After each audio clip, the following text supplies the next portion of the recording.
Silly. How can you open the door? That's it. How can you open the door? Okay. So, if I got any of you guys to pick the scope up, you'd probably do the same. Now, when you scopes in Pakistan in particular, and in the UK, they're very expensive. So when handling the scope, you've got to be careful. So when you pick up the scope, hold it here. When you pick up the scope, don't push this against here, through the fingers. When you pick up the scope, through the fingers. When you pick up the scope, again, through the fingers. That is not touching that. Hold it, and you can open the door. Nothing is back against anything else, and everything is separate. Think about how to hold the scope in one hand. That's the thing that I was watching.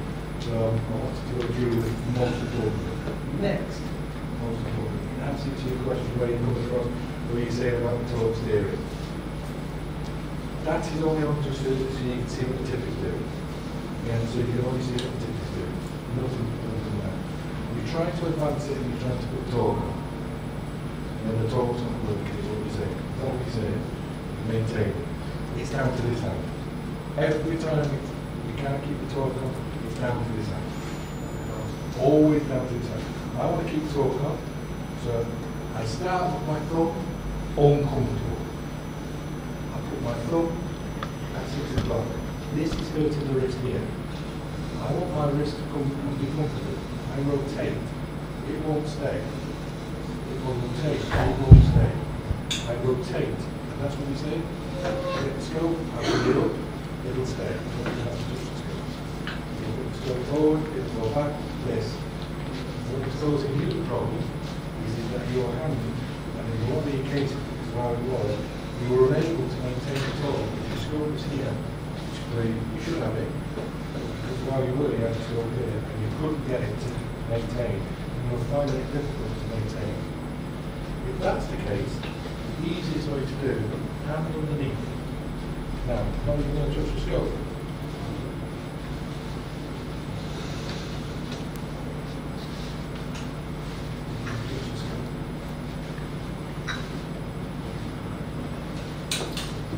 Yeah.